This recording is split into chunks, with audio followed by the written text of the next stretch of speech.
آئیے اب سلطان صلاح الدین ایوبی کی کہانی بھی سنتے ہیں۔ اسلام کا مجاہد اعظم، یہ حلال اور صلیب کی جنگوں کا ہیرو، اور جس پہ امت اسلامیہ کو آج بھی ناز ہے۔ اس کے زمانے میں ریجینالڈ بدبخت ایک انگلستان کے شہزادے نے حاجیوں کے قافلے کو روک لیا اور ان کا سامان لوٹ لیا۔ انہوں نے کہا ہم حج پہ جا رہے ہیں، تو نے ہمارا سامان لوٹ لیا، ہمیں جانے دے۔ تو اس نے دریدہ دہنی کرتے ہوئے کہا بلاؤ اپنے نبی محمد کو جو تمہاری جان چھڑائے۔ بس سلطان صلاح الدین ایوبی تک یہ بات پہنچی تو میں نے تاریخ میں پڑھا کہ وہ دانت پیستا تھا، اس کی آنکھوں میں خون اتر آیا، اور اس میں کھڑے کھڑے قسم کھائی کہ جب تک اس ظالم کو کیفر کردار تک نہیں پہنچاؤں گا چین کی نیند نہیں سوؤں گا۔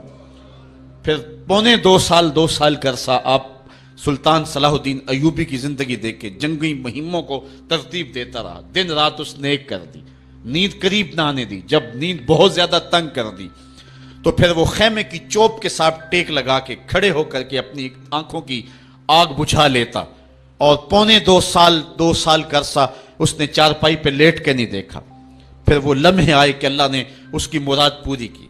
انگلستان کے شہزادے لائن میں کھڑے تھے، اس نے شاہ گاما کو اپنی کرسی دی اور ساتھ کہا ہم جس کو کرسی دیتے اسے امان دیتے ہیں۔ پھر اس نے اس کے جو نائٹس تھے ان کو آب خورے دیے، ان میں پانی دیا، کہا جس کو ہم پانی دیتے ہیں اس کو امان دیتے ہیں۔ پھر جب ریجینالڈ کی باری آئی تو بادشاہ کی رگیں پھول گئیں غصے سے، اس نے تلوار نیام سے باہر نکالی اور اس کی چھاتی پہ چڑھ کے اس کی گردن پہ تلوار رکھ کے اس کے ٹکڑے کرتے ہوئے کہا او کتے، تم نے کہا تھا بلاؤ اپنے نبی محمد کو، محمد عربی نے اپنا نوکر بھیج دیا ہے۔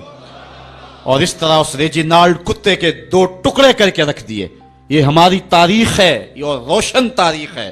ہمارے اسلاف، ہمارے بزرگ، اس دور کے شہنشاہ، اس دور کے بادشاہ اتنی جرأت اور اتنی عظیمت رکھا کرتے تھے، اور آج ہماری کمزوریاں نے دشمنوں کو دلیر کر دیے۔